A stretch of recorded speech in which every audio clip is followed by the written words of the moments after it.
The following podcast contains some funny shit that ain't suitable for all audiences. Listener discretion is advised, y'all. Meet Trae Crowder. The most of the hate that I've got has come from two very distinct groups of people, and they're polar opposites, right? The first group is the more stereotypical hick redneck guys, and the second group is like ultra-liberal Portland baristas. In case you don't already know him, he's an author and a comedian. Because, dude, like growing up, fucking rednecks and cops were like natural enemies, dude. They did not get along at all. You know what I mean? Like, I spent my whole life surrounded by rednecks growing up. I've never once seen them react positively to a sudden police presence. But now today you've got rednecks unironically being like, two things I care about: Back in the Blue and outlaw country music. What?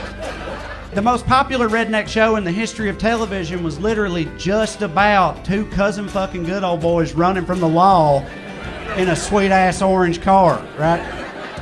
He's also a big-time social media influencer. Okay, well, I thought 2026 would be wild, but I didn't know it would be this wild, this fast. Like, January ain't even halfway over. We ain't even made it to the Ides yet, y'all. And already so much crazy shit's happened, it's hard to keep track. ICE executed Renee Good in the street, and the best argument they could come up with was basically, listen, generally you shouldn't murder people, but in our defense, she was a mouthy lesbian with a ton of bumper stickers. So what else were we supposed to do? As an artist, formerly known as the liberal redneck, Trae has been using his voice, and especially his accent, to shine a light on political and social issues. Because last week they genuinely convinced themselves that Trump was never actually a predator. No. You see, he was in fact the whole time actually an undercover elite asset working with the FBI to bring Jeffrey Epstein to justice once and for all. Right. In the age of MAGA, so many people have found his presence refreshing, breaking stereotypes and finding a way to make us laugh in these dark times. Maybe 15 years from now, teenage boys in my hometown might see some shit on Twitter or wherever about how transgender people aren't fit to serve this country and say, I don't know, man, that sounds like some papaw shit to me, dude. I don't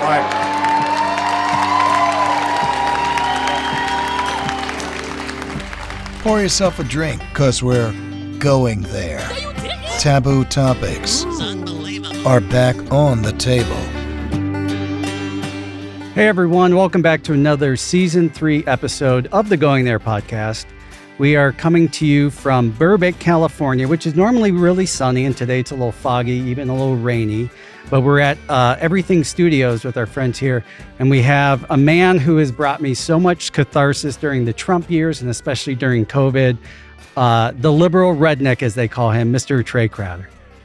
Hello, yeah, glad to be here. I mean, I'm not far from home, or where what I call home now for me. So,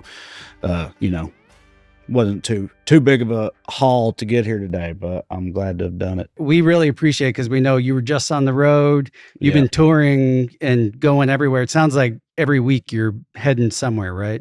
It's pretty. I'd say if you average it out, it's like probably 2.7 weekends a month or something.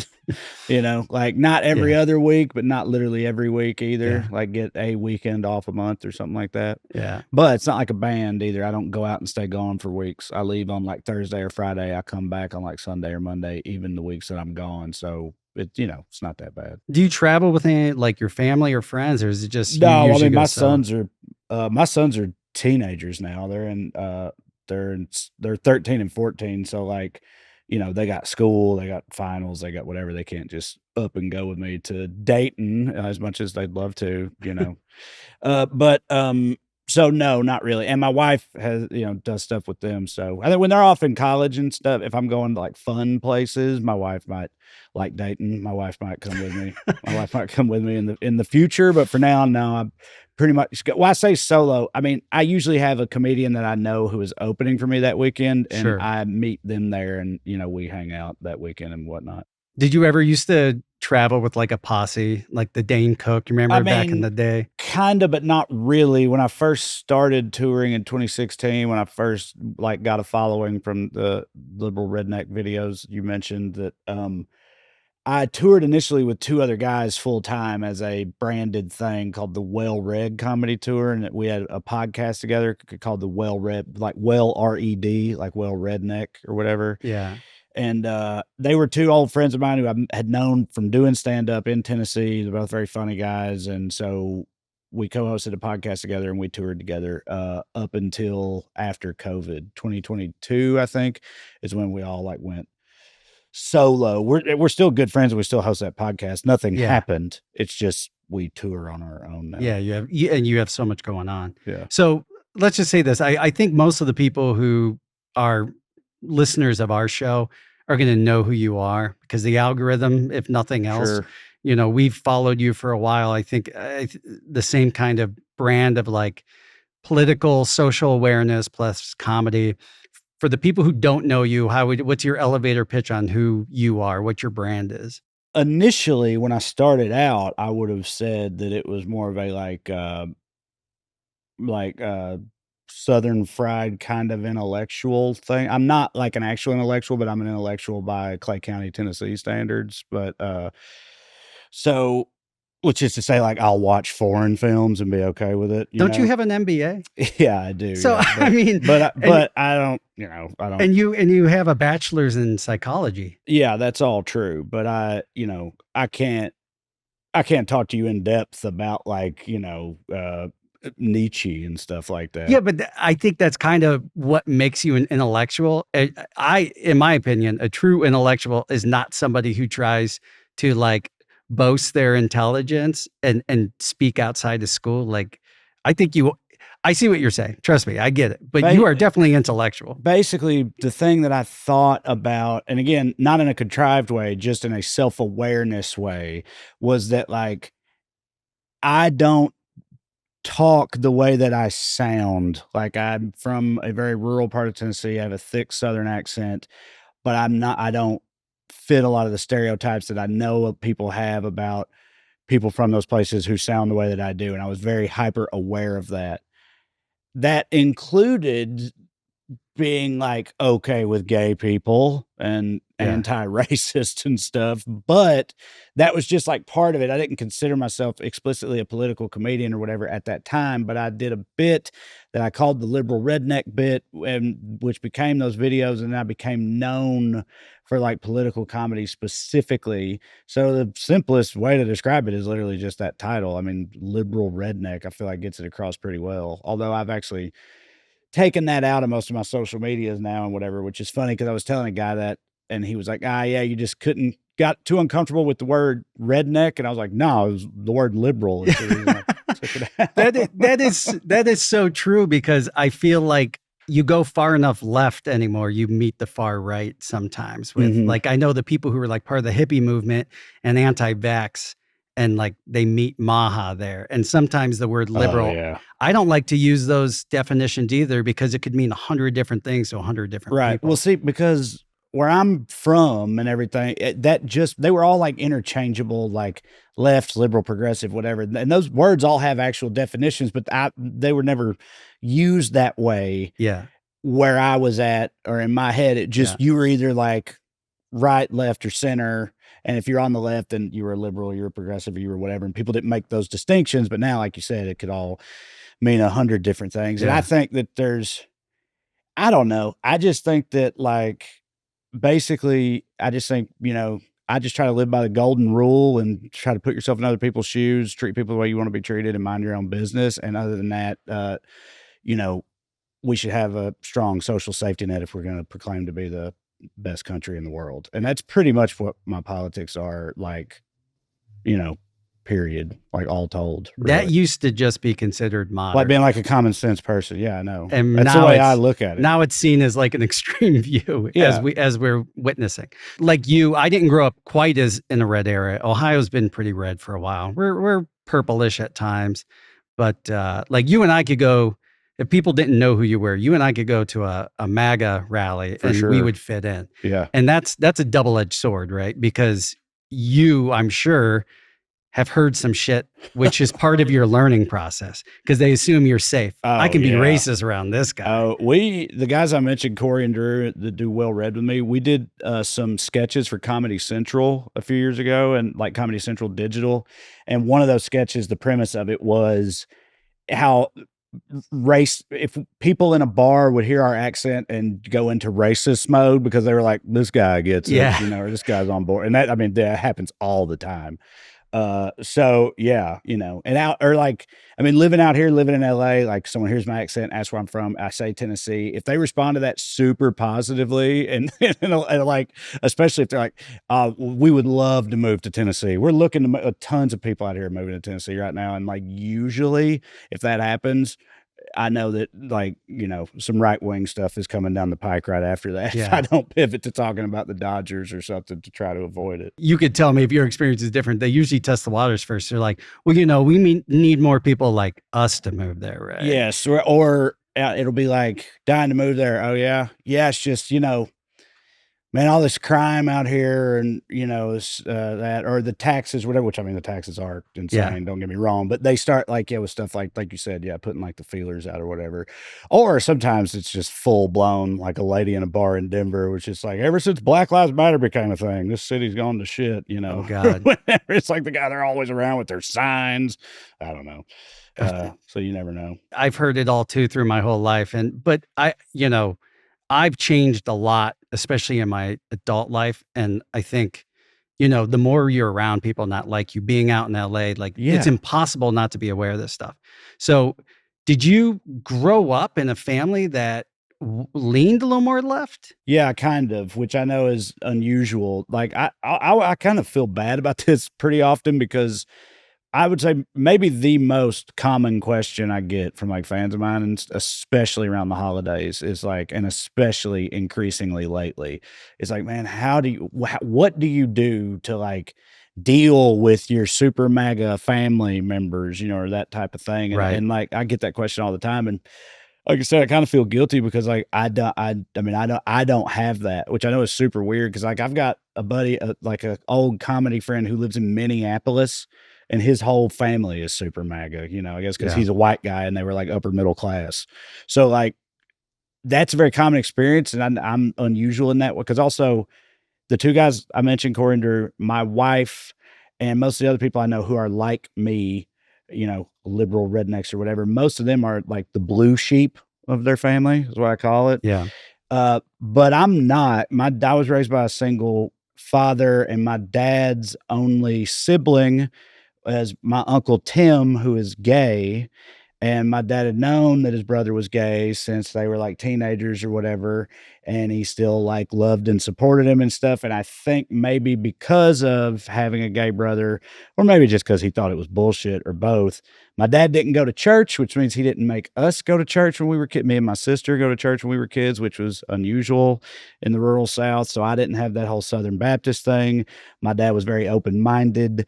But on top of that, my family was like a family of like lifelong like Southern Democrats. And like, so my grandpa, when I say Southern Democrat, that means what you think it means, which is to say, yeah, he was still racist, he was, but my dad was had been a Southern Democrat who had like evolved, but the whole family, they voted for Clinton and everything. And, my dad died in 2013, but he would have absolutely, I know that he hated Donald Trump because he hated him as a rich douchebag reality star, right. Which most people did in my hometown at that time, by the way. But anyway, so yeah, and my dad, he ran the video store in my hometown. I mentioned foreign films earlier. My dad liked like David Bowie and David Lynch movies and like shit like that. So I grew up in a very different kind of like household and environment than most people in a place like Salina, Tennessee, which is my hometown. I'm very jealous because I had a good life, and I know one of the things that you've said in other interviews is part of what keeps you on the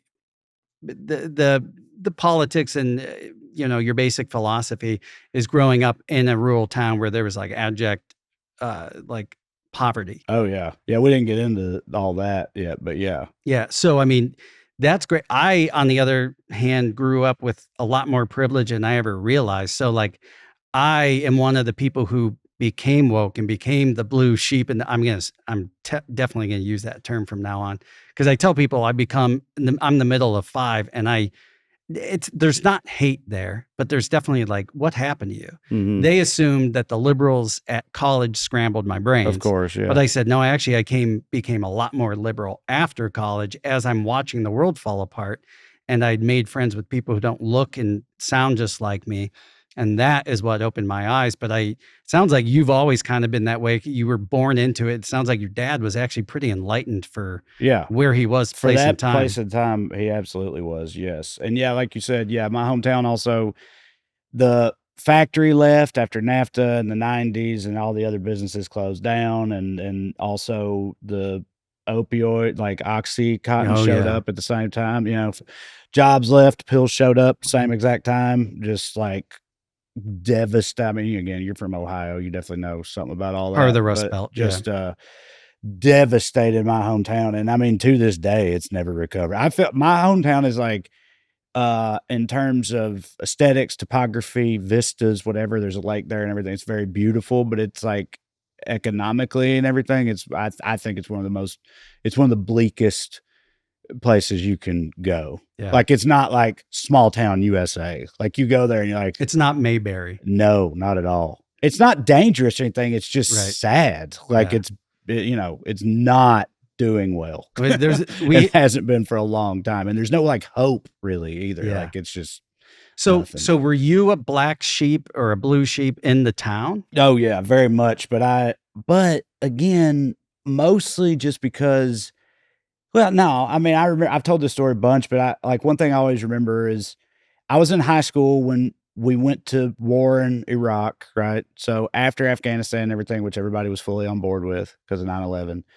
But then Iraq comes up, and the weapons of mass destruction talk and all that shit was happening. And we had my English class turned into a debate class once a month because they didn't have they couldn't do a full-time debate class or debate team. Yeah. But so English class, the third Friday of every month, was today's debate class. And she was like, all right, everybody in here who thinks we should go to war in Iraq, raise your hand. And like half the kids raised their hand. And she was like, all right, everybody who thinks we shouldn't go to war in Iraq, raise your hand. And I raised my hand, and I was literally the only one. And she was like, all right. And now everybody who doesn't have an opinion one way or the other, and everybody else raised their hand. And she was like, okay, you're on Trae's team. All right, you guys get over here. And so I just argued against, the other half of the class about that, like, even then. But before that, it was just, I had a gay uncle. Everybody knew that.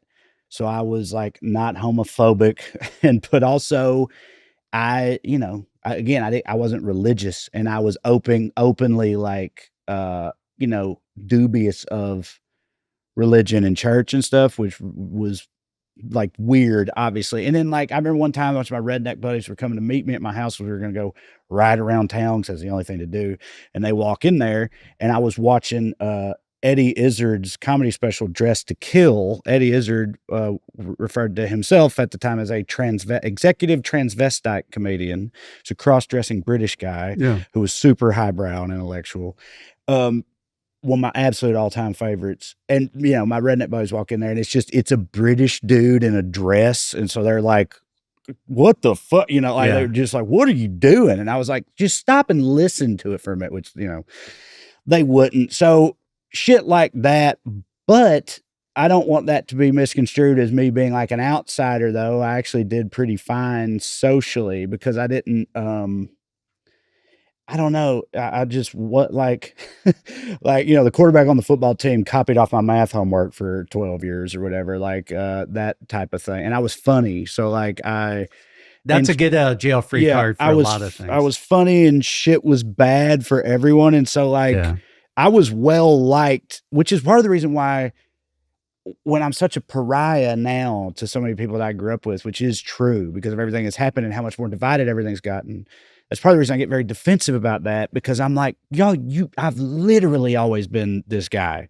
And you used to, when we were kids, and ever since then, it was always just like, oh, that's just Trae being Trae type of thing. Like, you didn't care. But now you care. And I don't get why, because I haven't changed. So anyway. Okay. Bobby, you're here to witness this. I love that he just said that because one of the biggest issues that I've had over the last, well, let's say in the whole Trump era for the last 10 years is so many people are like, you change, man. No. And I'm like, sure, I've evolved. We're supposed to, but I'm the same guy. We used to agree on where the line was. Right. Like you've gotten just deeper into the cult. And so did you move to LA after your book and after you started getting big, or were you already out here? Just barely after, but yes, after. Like that, me going viral in the book and the TV deal and stuff was the impetus for me finally moving here. But I had been looking for pay the bills, like day jobs in Los Angeles for like a year at that point anyway. Like our plan, we were actively trying to move here already, but I was married, I had 2 kids. I couldn't just like pack up everything and get a bus ticket. So I was trying to make it work. And then I went viral and that allowed me to make it happen. So at the time, right before the transition, you're in Tennessee, you're around all these people and you make it big, but you make it big really by, shining a light on some of the nonsense going on and using your voice, which people are, like you said, automatically going to assume, oh, this guy's racist like me. This guy doesn't give a shit about immigrants. Like, did you find yourself immediately becoming alienated, or was it more of a slow drip over the years? Not by everybody, but by some people, yes. I remember pretty quickly after it happened, I went to, I think it was a Sturgill Simpson concert in Knoxville, which is where I lived at the time, and I had a bunch of my buddies from my hometown because I'm from a small town, so they have to drive up to Knoxville or Nashville or whatever to go to a concert. So a bunch of guys that I had grown up with came up there to go to Sturgill Simpson, and I met up with a bunch of them, and it was like nothing had ever changed. But like then this one guy who I'd known and partied with for like years, like literally wouldn't speak to me or shake my hand or acknowledge my existence or anything. We were both there as part of the same group, but I like went up to him and was like, "What's up, buddy?" Because again, I went to Bonnaroo with this guy, whatever. And he literally just silent treatment, like acted like I didn't exist. And that was the first time that happened. And I was like, oh, wow. Okay. And then, similar things happened since. That's a gut punch. That sucks. Yeah, no, it does suck. I mean, that guy's kind of a sauced up dipshit, but yeah. Still, it because at least from my point of view, you don't present as all of you people who don't think like me, go fuck yourselves. You're very much like me in the sense that you're like, look, I don't hate you if you don't agree with me. Right. But I do think that the people at the top are the ones that hold the power and need to be held accountable. And I very much dislike them. I kind of feel bad for because you're being lied to as well. You just don't see it. Right. And but there isn't this vitriol and hate towards the masses. It's really, you guys need to wake the fuck up. Yeah, absolutely. And I mean, I do make fun of them sometimes. Absolutely. It's in a ball busting way, which my position on that has always been, I'll laugh if you make fun of fucking woke snowflake coastal libtards or whatever, if it's actually funny, if they do some ridiculous, overly woke performative bullshit and you make a joke about it and I'll laugh I'm not going to take it personally. Like, I'm a comedian. Like, you're being kind of a thin-skinned pussy if you're fucking getting this upset about me busting your balls or making fun of you a little bit. Shouldn't you, I have a First Amendment right to do that. Fucking, I thought you couldn't joke about anything anymore. Isn't that what you always say? But if I joke about y'all, no, you won't have that. You didn't realize it was one-sided? Right. Like when the libtards started showing up with guns recently, and they're like, no, well, you're not allowed to do this. Right. Suddenly you're realizing it's not so much the Second Amendment that they support. No. It's just for them. Free speech, First and Second Amendment is for them. Yes. It's like, there's that, you probably know, I don't remember who the quote's attributed to. I just see it on the internet pop up sometimes. And it's like one of the central tenets of modern conservatism is that there must be an in group that the law protects but does not bind, coupled with an out group that the law binds but does not protect, right? And if you're in that first group, then that's what the expectation is. Just put more simply, rules for thee, not for me, or whatever. But that's pretty defining tenets for them. You just said earlier that you're not you don't consider yourself an intellectual. But at least let me brag for you and say, I think you make information funny and palatable, and you don't have to have the highest vocabulary to get it, but your wit and the wording that you come up with is fantastic. So I was showing Bobby who we're going to be interviewing today, and I said, I'm just going to pull up a random clip. You were talking about the story of a young woman who was denied an abortion in Texas, a necessary abortion, and you referred to it as Saudi Arabia. I like, we lost it, and that was like 5 seconds in, and then you went on to explain all of the ins and outs and apologize to Saudi Arabia for possibly offending them by comparing them to Texas. It was hilarious, and it was informative, and it was witty as hell. Saudi Arabia, that wordplay was, I mean, it's fucking brilliant. And that's just one thing that you post, where you post all the time. Like, Yeah. Are these things that you find or spur of the moment? Like, I just need to say something. I'm sure some of it just comes to you live, or is it something where you're like, I want to be careful about what I put out there? Like, how's that process work? It's sort of a mixture of, kind of, in that I've determined in my head, and sometimes it's super obvious what I'm going to talk about. And then I just start talking about it, but not with the camera on, right? So I'm like talking to myself. But I have an office where I like write and do podcasts and whatever. So I'll sit out there, and I just start doing it as though I'm sitting in the car doing it, but I'm not taping that or anything. And then I just do it and do it. I'll cut parts out and then keep parts in, and I just kind of mold it that way until it's like a version of it. I'm like, okay, I think that's it, or close to it. And then I'll go out to the Jeep and turn the camera on and then do it, pretty much. That's also how I do stand-up. I do that way because that's how I've always written stand-up material too. I'll have an idea for a bit, and then when I know I'm gonna try it on stage soon. Like if I'm on the road and I'm like, I'm gonna try this new thing this night based on something that happened, I'll like pace around my hotel room like I'm on stage. Sure. And I might not be full on performing it, but I'm, like, oh yeah, did you see what happened? Like, again, I would look like a crazy person if you just saw me doing it without knowing what I was doing. But that's always been like what my process is. So that's what I do with those videos too, pretty much. That makes sense because, it might be funny up here, but as soon as you start saying, you're like, oh, that doesn't really play out as smooth, or it doesn't flow. It doesn't connect. Right. Does any of your stand-up, is there any like synergy between your stand-up and your like online clips? Do you find any of these jokes starting here with the topical things that bleed into a bit on stage, or is it all totally separate for you? Usually it's totally separate. I almost view them as almost two different things or two different outlets, because like the problem with writing topical stand-up bits is that they don't have a shelf life. They're funny that week. Yeah, right. So, but when you make, like, when that's your thing as a video series, is you make topical, like, comedic rant videos. So I can just have an outlet for that, and the fact that it goes away is fine. Whereas if I was writing that in stand-up form every week and having to get rid, and some of those bits like work great, but now I got to get rid of them because they're dated already, like that would just really annoy me. So so I don't do that. But every now and then there'll be something that goes from one to the other. I'm trying to think of a recent example, and sometimes there'll be like one thing from like a video where I'm like, maybe I didn't have time for it, because I try to keep those under 3 minutes because of the various social platforms, time restraints that they have. And so maybe sometimes there's another idea I didn't get to or whatever, and I might try to turn that into something on stage, at least for that weekend, just because I have it and I don't want to throw it away. Gotcha.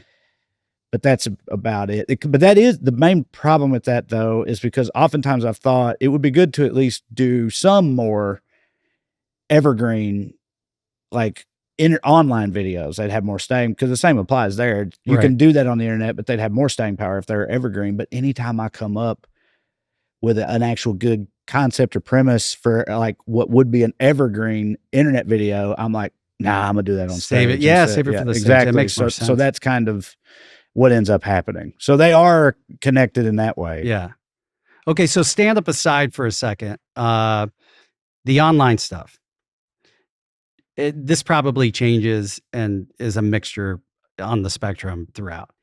Do you find that you do it more because you feel like, that's your outlet for catharsis of like, holy shit, this insane stuff is happening. I can't just sit on it. I feel like I need to put it out there. And also it gives me a voice and I can use comedy?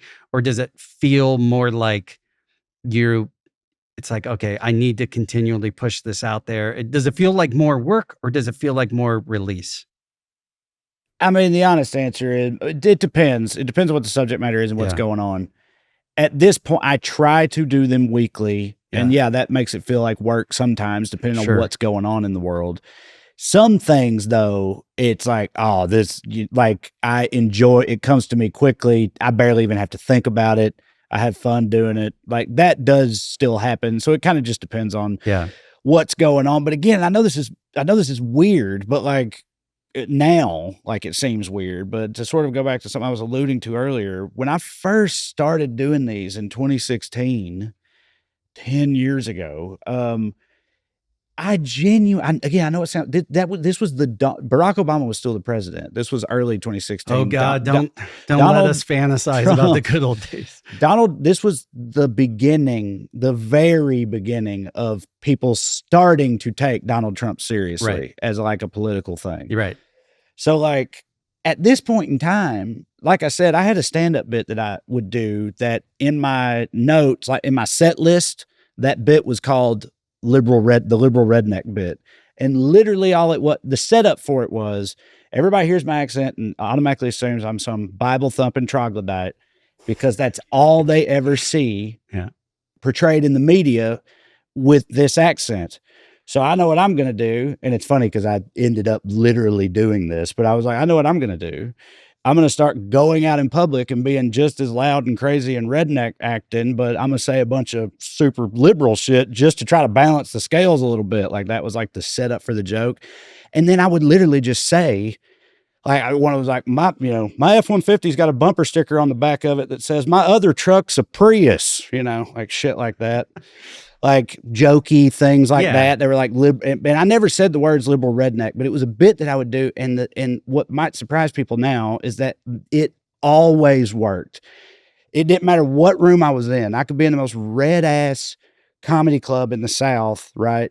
And it worked because at that point in time, people could hear that and not get their backs. Like people at that point in time, even if it was a completely conservative room, they'd be like, what a silly notion that is. Yeah. Do you know what I mean? That's a funny idea for a character, a liberal redneck, you know?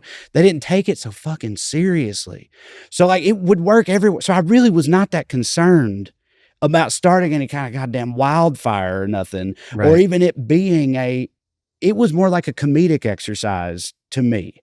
Do you know what I mean? Yeah. Like that's the more I looked at it. I didn't foresee what has happened both in my life, but also just the country, So it was more of just, like I said, another comedy thing that I was trying, and then it became the thing that I am defined by. Yeah. It was before people they dug their heels in so much that they forgot about satire and nuance. Like you could have actually been a conservative making those jokes and it's just as funny and they'll meet you there. But now it's like, if they even get on both sides, if somebody gets the tiniest whiff of, oh no, this person's one of them, it's not funny. Fuck you for even making that joke. And I hate that. And you're right, it is on both sides. But like, so one of the guys who's a good friend of mine is a comedian who opens for me. He's from a small town in Georgia and his dad is a preacher, right? Like I think a Southern Baptist preacher, and he's super MAGA, right? I'm assuming he's not. He's a blue sheep, this guy. Again, comedian, very funny comedian. I would shout him out, but I'm about to say this about it. I'm bringing his dad into it, so I won't say his name. But anyway, he told me once when we were working together one weekend, and I just put like a new act together, and it's the first time he saw it. And we were having lunch the next day, and he told me, he's like, dude, I was sitting back there watching your new act last night, and I was thinking to myself, I was like, I think my dad would love like 90% of this, Right. And I was like, right, I know. And what's frustrating me about that is I feel like it wasn't all that long ago where like, and I still think this is the way it should be. If you assess something as 90% great and 10% I didn't care for that 10%. That's a good fucking comedy ratio. show. Yeah, right. If someone's got a 90% tomato score or whatever, that's fantastic. It's like, and if that's the way it was treated, I'd be totally fine with it. But we all know that it isn't. It's like you said, it could be 99%. It doesn't matter if you say one thing that makes them realize, oh, they're on the other team, then it's like, this guy sucks. He's not funny. Fuck everything. And you're right. People on the left do the same shit. And I don't get that. And I really don't think I'm a hypocrite either, because I can watch comedians' sets. Yeah. And I can think something is funny or is a good bit, regardless of how much other right-wing shit they have or whatever. You know? Exactly. Like, there's comedians who are definitely right-wing. And of course, I do not support their politics, but I can watch their stuff and find the humor in it because they're still humans. I think it's the psychological. Well, you probably studied this. It's that psychological, like, social phenomenon where it's like, if I feel safe, I'm much more willing to give you the benefit of the doubt. You could even say, like, screw my mother and all this, and I'm finding it funny because I know you don't actually hate me. But the second that I actually think you might be my enemy, you could be nice to me and I'll still be like, what the fuck did that mean? And that is now happening on a social scale. It's insane. It's so scary. And we all fall victim to it. I can prejudge the shit out of people. Actually, when I first started paying attention to your stuff, I thought you were the opposite. Mhm. I thought you were playing a liberal character, making fun of that person. And it took me like 3 videos to be like, oh no, that's just who this guy is. That's funny. The thing you were saying, the phenomenon you just described, I used to benefit from that greatly as a young comedian because I started out in the South, Knoxville specifically, but Knoxville, Nashville, Atlanta, where Chattanooga, whatever. And other comedians used to say to me all the time, they were like, I cannot believe the shit that you get away with on stage. Yeah. Because I would have like, I'd have abortion jokes. I'd have like jokes about the Bible and shit, all this type of stuff. And it would work in these. And again, and I always thought, and the other comedians would say the same thing. I think it's because I sounded like you said, they felt safe or whatever. They were like, oh, this guy's, one of us. So like if I'd been like a New York comedian with a New York doing any of that shit, they would have been like, fuck this guy. No. But they let me do it. But like, I don't think they would anymore, even if they don't know who I am, just because of the way that, like you said, as soon as you even bring those things up.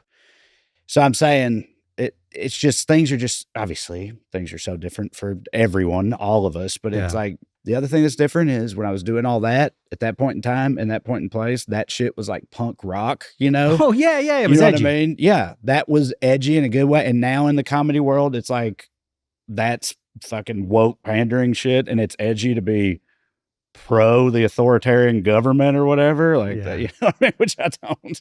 I do not understand that logic at all. But anyway. Do you feel like you were born funny? Was it a defense mechanism growing up? Was it something you had to learn to laugh at? Like you were talking about being in this town. Like where do you think it came from? I mean, I think a combination of all those things. First of all, a thing that hasn't been mentioned yet. Your Lord and Savior, Jesus Christ. Right? Obviously, yes. Won't be super surprising to people, I'm sure, but I was a fat kid also in this destitute town.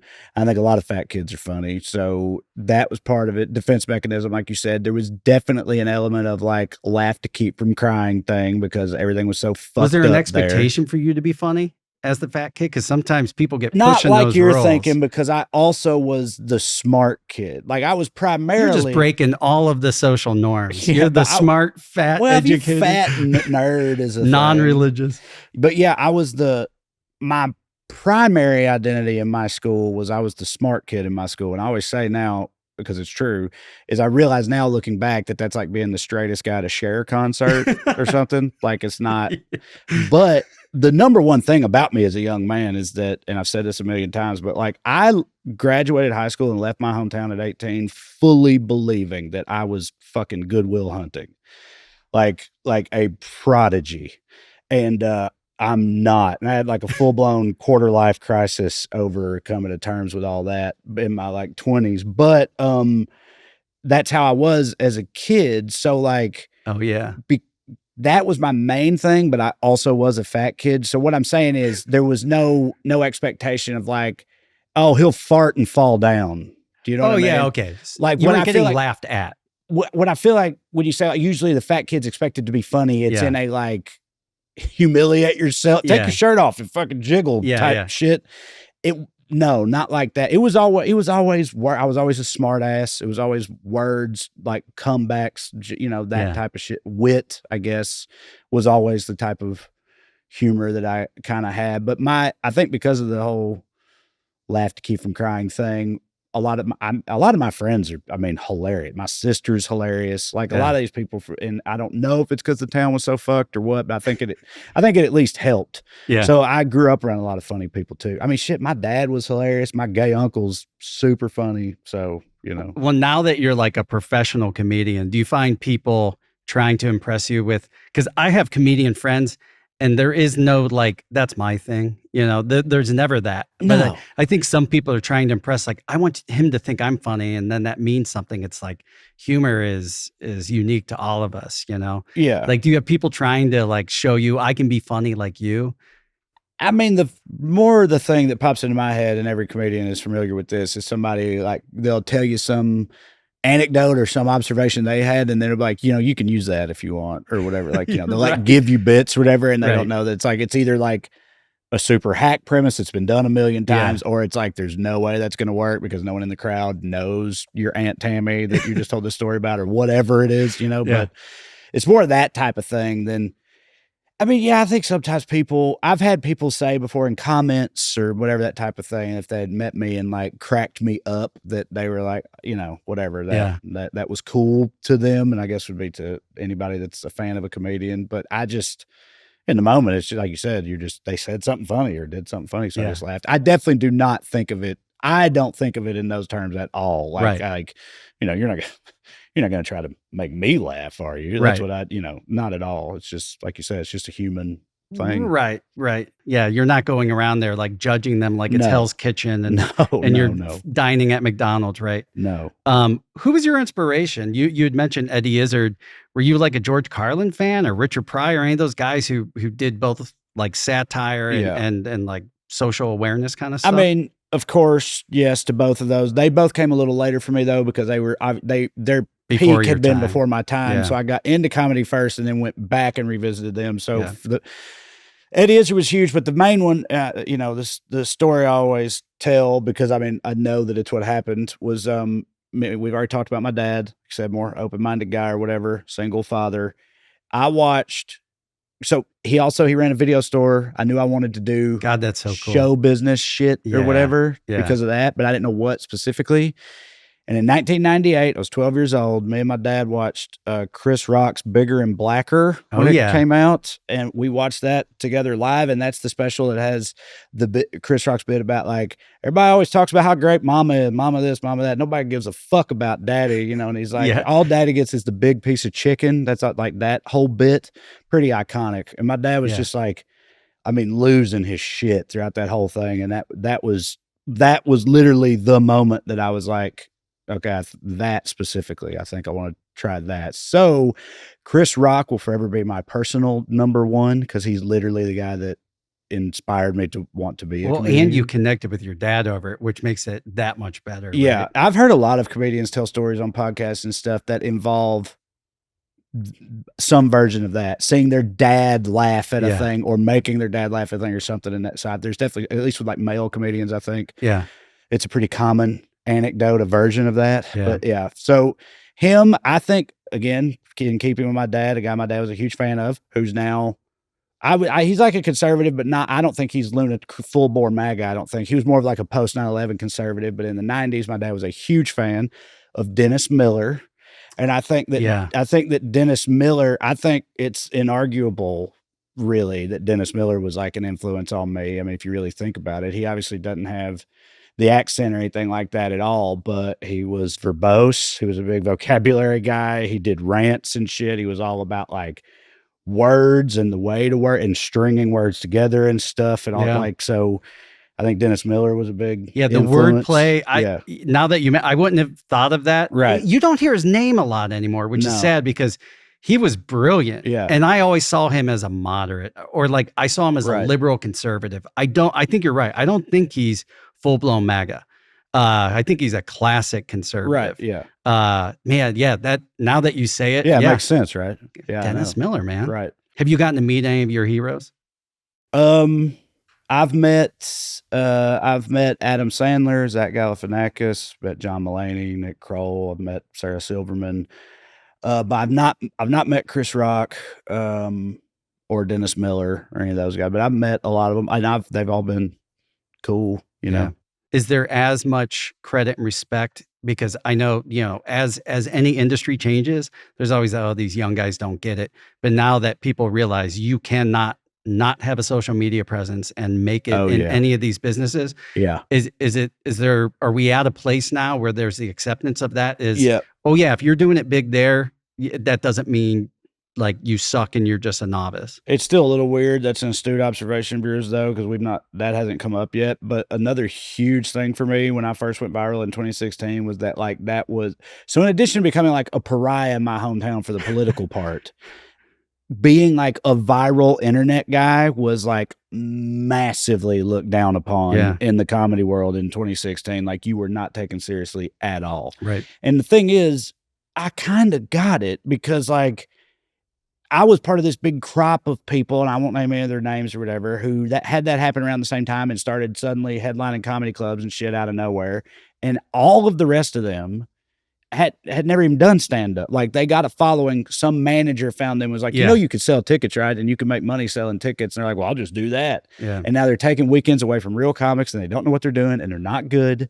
And I'm sure they all fizzled out by now. Yeah. I mean, I think so. The ones that I'm aware of, but I was always super defensive about it because and this is not that long, but still, I'd been doing stand-up for 6 years at that point, very seriously. I had a manager in Los Angeles. I was in NBC's talent development program, and like I was submitting writing packets for jobs and all this stuff. I'd been a semifinalist at a national comedy competition that NBC held and all this shit. Like I was like serious about it and had been doing it for 6 years. And I was just like, I don't feel like I should be lumped in with these other motherfuckers, you know? Yeah, but you're like, I agreed that they suck. Exactly. That's what I'm saying. It's like, I get why you don't like that, but I'm different though. But they didn't know that. I mean, some people did, like Southern comedians and shit did, but a ton of like the LA and New York people at that time, they didn't know who I was. Right. And so like, they didn't know. So that was like a huge thing for me too. But you're right.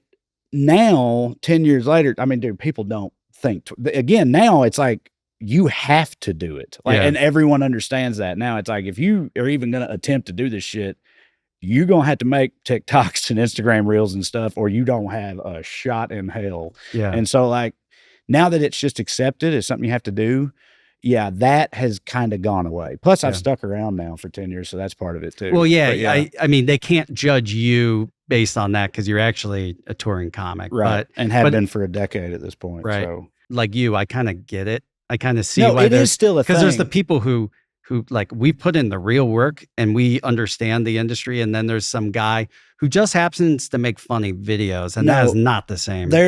It is still a thing, but now it's not automatic. Like now people will look at it on an individual, like a case-by-case basis and be like, do they just have a bunch of followers, but also suck? Well, then fuck them, right? Or, okay, they got a bunch of followers, but they're actually good or they're legit. Then, okay, then, whereas back then it was like, oh, you're a follower person? No. Yeah. And it's not like that anymore. So. Is the comedy world still pretty cliquey?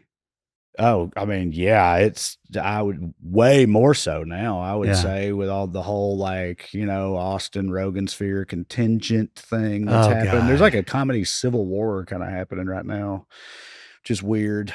Obviously, that was it was always like cliquey, but not like this. It's like, just like everything, it's fucking, divided now. Actually, that's a great segue. I think we need to talk about that. The world has changed. Most industries have changed. My world and video production and everything. I mean, everything, the model has changed. But then on top of it, you have the human element of like the social discourse and divide. So comedy is now, I know there's little factions throughout, but like the main one is we're not allowed to be funny anymore. People are too easily offended and woke. And then there's everyone else going, we've always had to play within the boundaries of what was socially acceptable. Like, we could be edgy.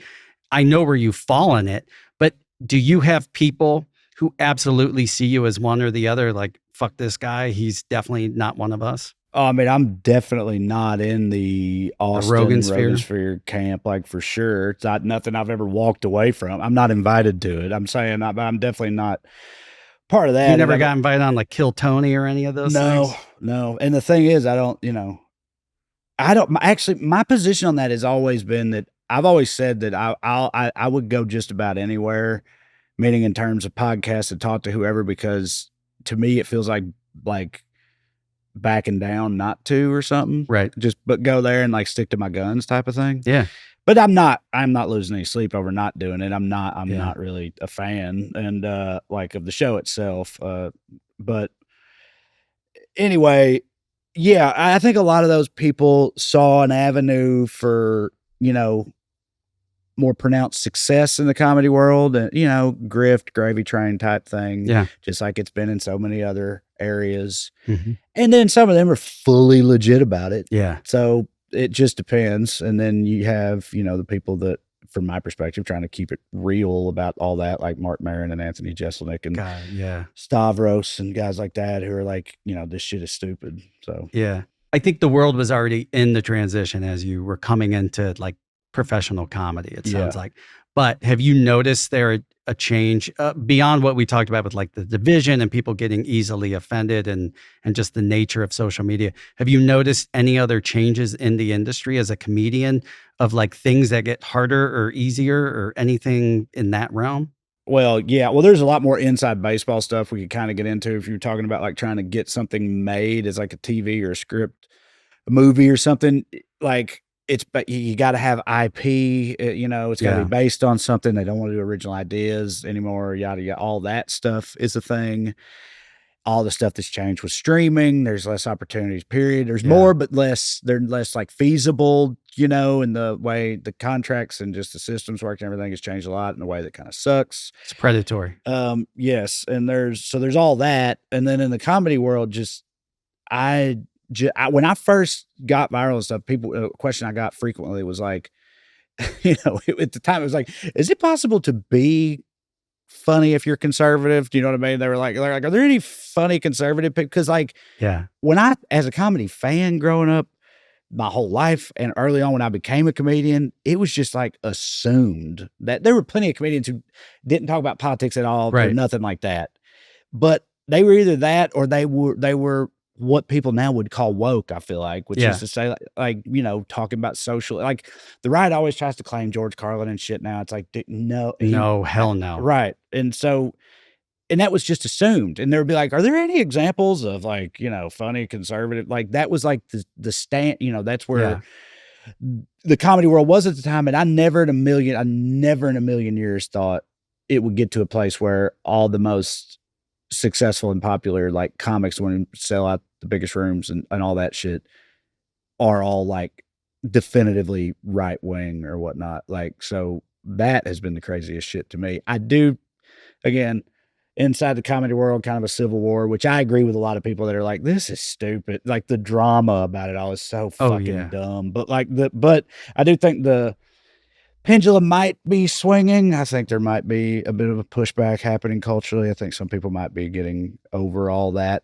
generally or starting to see through it, but I don't know. We'll see. What would be good is to have like a public discourse on it where we can actually learn from it, because it's not that, this whole, we can't make jokes anymore, we can't be funny. It's like, no, it goes back to that social dynamic we talked about. You're punching down. Right. When he made fun of a gay guy, it was funny because his friend's gay and he's not actually saying, I hate gay people or they're broken. You're saying it and you actually mean, I hate these people. Mm-hmm. That's punching down, and they're already a group that's oppressed and fighting for rights that states are every day trying to take away from them. So like, if we could have that discussion, we could tell them, we could figure out why you guys feel like you can't be funny. You can, but if you're coming from a place of hate, it's not where comedy is based in. It's not based in hate. It's based on you guys making unique and hilarious observations of our fucked up world. Right. Yeah, I'd like to think so. I mean, yeah, that was always like the purpose of comedy for me, or one of them. It's also, there's this thing that pretty much every comedian loves to fucking say or point out. It's like, in medieval times, the only person who was allowed to make fun of the king was the jester, right? And that's a popular thing amongst comedians because that was like the idea. It was like, that's what comedy was really for and about, was like calling out the bullshit. You know what I mean?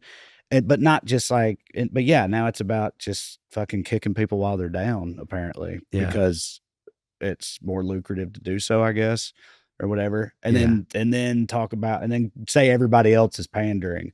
Talk about how you can't say anything and you've been canceled from like a fucking $20 million special on the biggest platform in the world.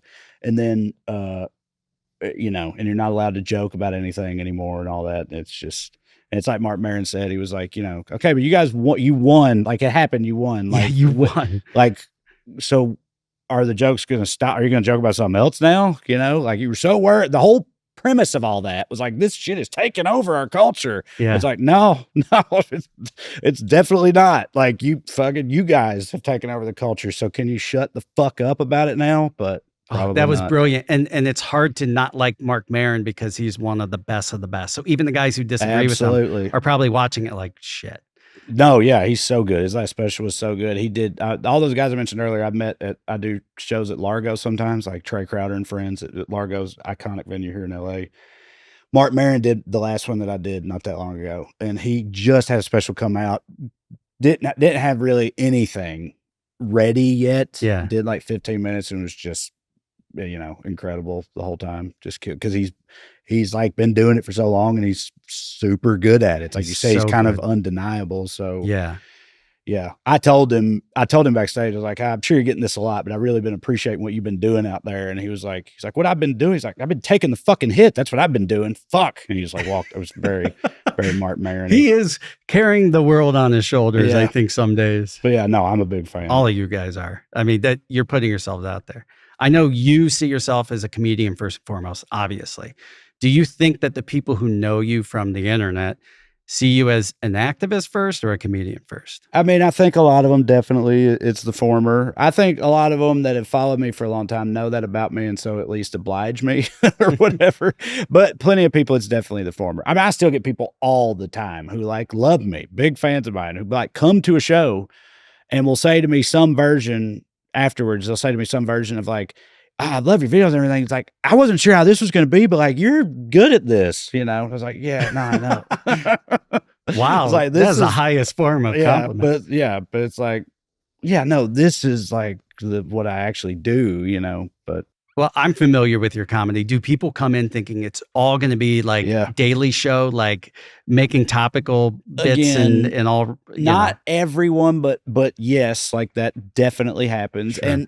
And I'd say it's at least equally split. You know, usually people are like pleasantly surprised that it's not, because I think that makes them, they're almost like, even if they like me doing that, they're like, I don't know if I can take an hour of that. Yeah. You know, I don't think I would like that either. Right. So they're like pleasantly surprised when it isn't that. But then sometimes there are people who I think they expect that. And when it's not that, they're like, oh, but I really feel strongly that if you like the videos that I make, I think you will like my stand-up too, because it is different, but it's very much like in the ballpark and on brand. Yeah. Of course it is, because it's me doing both of them.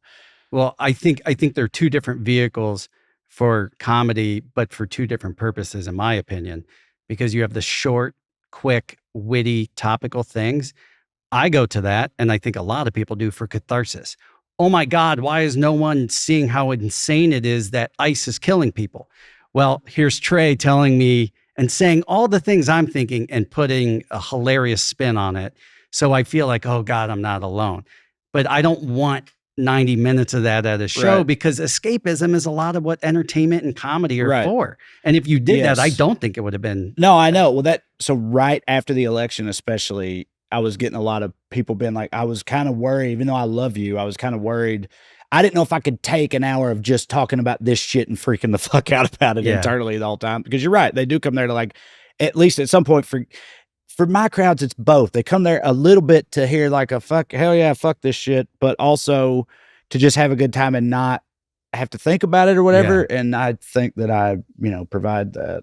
Yeah, absolutely. It's impossible not to talk about it, because it's like, how can we sit there and talk about, picking out flowers for our front yard when the house is burning down? You have to at least acknowledge the house burning down, and that's how some people know you. But I think it's great. I think it also shows a level of objectivity where you're like, this doesn't consume every waking minute of mine, and we can all just laugh about everything that has nothing to do with sides and politics and division. And that, to me, that is so freaking important, because I've gone to comics where the whole thing is fuck Trump. And it's like, I don't want to spend that much time talking or thinking about the guy, Right. you know? Yeah, no, I agree. I've very much agree. Yeah. I think we're in this new era that we've been talking about actually for 20 years. Journalism's dying. I actually went to journalism school. So like we were talking about it dying as we're going through the school. Luckily, I wasn't trying to be a newspaper writer or anything. But over the last 20 years, more and more people have gotten their information from comedians. Yeah. And I think that's a double-edged sword for obvious reasons. But is it also kind of like you guys are picking up the ball and carrying it down the field, hoping the other guys are going to come back? Or what are your thoughts on that? I mean, I definitely hope the other guys come back, but that's not the reason that I'm doing it. I don't think about it in that way. No, I mean, people that's another thing people tell me pretty frequently at shows. They're like, at this point, like you're pretty much, basically my only news source, because I have those videos, but I also do a weekly podcast about politics. So that's an hour of it every week. And they're like, that's pretty much all. I can't handle the rest of it, so I just get it from you. And I always tell them, I'm like, you really shouldn't do that. I was like, I mean, keep watching my stuff, but like, I am not comfortable with being the news. I get the things that I say from the news. I try to be like smart about it, which there's no media literacy or anything now, and also that's fucking huge problem. But like, so yeah, no, I think I'm not going to say it's the biggest issue, but it's definitely up there. The death of old American media and standards, journalistic standards, everything, and the way it all works now. And that you can just live entirely in your own reality, if you're choosing. And it's, it's a major problem. And I don't really see a way out of that part. So yeah, it's really sunny and happy. Yeah. You're right. I talk about it all the time on the show. Media literacy, I think, is our number one problem. Because if people knew what information was, what opinion was, what was factual, what was accusatory, like all of these things, we'd be in a better place. But when somebody can literally argue with you that the earth is flat for an hour and a half, where do you go from there? It's like you said to me, I see ice kill people, and I'm like, how could anyone be okay with this? But like, people like literally believe that they're only it's just criminals, drug dealers, whatever. It's just riffraff people that are making this country worse that ICE is rounding up and shipping out, and if there's some collateral damage, hey, they wouldn't have been a target if they weren't a bad person anyway. Like that type of, like, they really do believe that shit. There's a certain percentage that are just like on board, but a lot of people though, that's the thing I've tried to improve upon in recent years, is like trying to think about that aspect of it. Anytime something comes up where I'm just like flabbergasted at, like, how, but you have to, and trying to realize like, okay, but this is what they actually think about. This is what their opinion of this is like, they really do believe this. I believe the exact opposite, but they believe that as much as I believe this. And of course, I'm fully convinced that I'm right and they're wrong, but they believe it the same way I do. So they think I'm fucking crazy, Yeah, but you can back everything with like logic and usually data and science. And there's where the difference is. I'm not saying everything can be proved by that, but if you're like, look, my moral code is this, but when you have somebody banging the drum of I'm a Christian, and then there's calling this person woke, and you're like, then Jesus was woke. Right. Well, like, but they can't, I mean, many of them can't. They just say what they've heard, and they can't back it up with anything. But that's part of the problem with the way media works, and what we were talking about earlier is like a lot of them can back it up with something too. Do you know what I mean? Right. They can find You're right. sources and shit that are like, no, see, it's Fox News said, or wherever said, they have things they can point to. You're right. So anyway, you're absolutely right. So do you fear for retaliation because we're actually seeing a crackdown of that from an authoritarian government? Okay, I was about to say, so you mean from the government? Yeah, literally. Yeah, no, I feel crazy sometimes when I say this, but I mean, it crosses my mind. Like at the very least, like a fan mentioned me the other day, so about, where you should go, and it was some other country or something. And I was like, I don't think I'm leaving this country and coming back anytime soon is what I mean. Because I don't think anything would really happen to me, but I don't want to get detained at the fucking airport for 14 hours just because it's funny for them or whatever. Like, that's the level of worry I have about it right now. Do I think it could devolve to the first thing I tweeted after it got projected that Donald Trump was going to win the last election, that night, on election night, the first thing I tweeted or posted on social media was, well, I'm going to keep running my mouth until they throw me in the gulag. I can promise you that much, right? So that was the first. So, I mean, like, yeah, I've thought about it. I'm not in a place where I genuinely fear that yet. Do I think that is possible? Yeah, I think it's possible. Unchecked, that's not that far down the line. Yeah, right. And that's why I'm, one of the reasons I'm glad that I stayed in California, once this becomes the free nation of California, whatever, hopefully they won't deport me back to Tennessee. Wasn't that a comedian where they pulled them aside and said, your videos online, you make fun of Trump a lot? There might have been more than one guy, but I know there was a streamer called Hassan. Do you know Hassan Piker? He's like a further, like a progressive Twitch streamer, but a hugely popular one. That happened to him, I know for a fact. Yeah. He was just flying back into the country. But he also is a brown guy. He's like Turkish or whatever. So, I mean, you're safe. That's an important point. But they looked up his shit and they fucked with him for like 14, 16 hours. And then they let him go. But yeah. So what's next for you? Is there something on your list of like achievements you want to do with your career and your comedy that you're still aiming for, or are you just living life and enjoying it? Well, I don't. I'm not trying to enjoy it. I don't know, but there's a ton of things I still haven't done that I want to. I mean, I've had 5 different television pilots that didn't make it to air. I'd like to get one of those over the finish line eventually. Wrote a feature script, a movie script. I'd love to get that made. At least one of those. I just want to get something made. So that is a big goal of mine eventually. A friend of mine he's a comic book writer. We're working on a comic book right now, which is very early stages. So I don't want to say anything about it, the specifics of it, but it's going to be it's a genre. So it's going to be like a horror comic or whatever. Are you in the comic? Or are you just helping kind of write it? No, me and him are writing it because I mean because I'm all I've written 2 books. All those, like I said, I write these scripts. Like, I'm a writer. At times I consider myself like a writer comedian. Like, even as a comedian, I'm like a writer. Yeah. So there's a comedian friend of mine, Matt Kirshen. I don't know if this is his thing or if he got this from somewhere else, but I heard him say it was like every comedian is either a performer who has to learn how to write or a writer who has to learn how to perform, and I'm definitely the latter.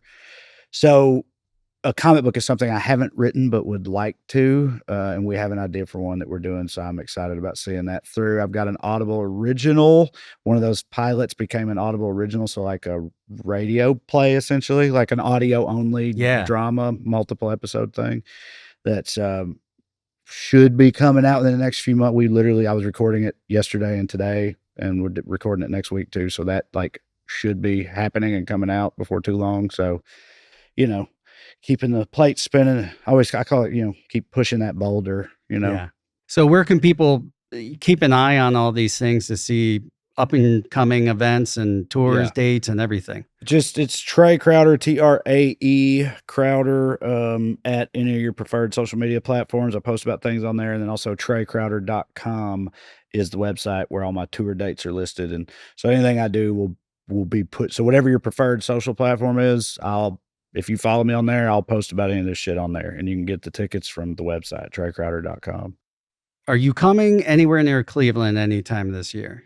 So I do don't say Dayton. I'm not going to Dayton. Yeah, I'm just kidding. Well, Dayton was just but no, you're right, because I do a run through Ohio every September. But this past year, it did not include Cleveland because the routing did not work out with the comedy club in Cleveland that I go to. Hopefully next year, Cleveland, generally it's like, and I'm not saying in this order, it's in whatever order makes geographical sense, but it's like, Dayton, Columbus, Toledo, Cincinnati, and Cleveland in whatever order, like in that like horseshoe kind of shape or whatever.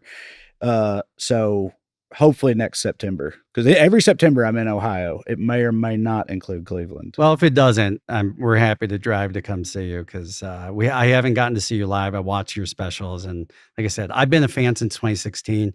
You said what I was thinking and made it even funnier. And I mean, I know you know this, and you don't need me to blow smoke up your ass, but like that is really important.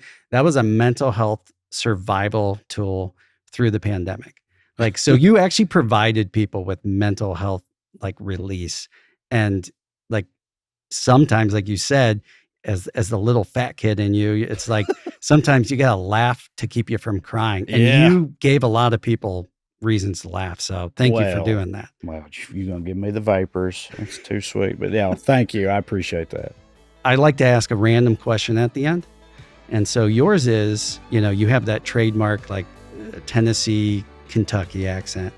If you could choose any other accent that you wish you had been brought up with, what would it be? I'd say probably a Scottish brogue. I think I can emulate it. I can sort of put it on if I want to, but it's not real. So if I had, on an Australian maybe, something like that, that one goes over well. You can be a fun guy, party guy, people like that, Probably one of those, or just any version of British. I was always kind of like a bit of an Anglophile, actually. See, and you said you don't have a great vocabulary. People don't use those words. That was amazing. Yeah. We just went there. Now you can go to thegoingtherepodcast.com for links to all the podcast platforms, our socials, and of course, YouTube.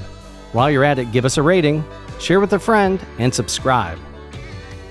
This podcast is brought to you in part by its host and Frame One Media, in association with Kaylee Williams, Joe Cowley, and Bobby Thomas.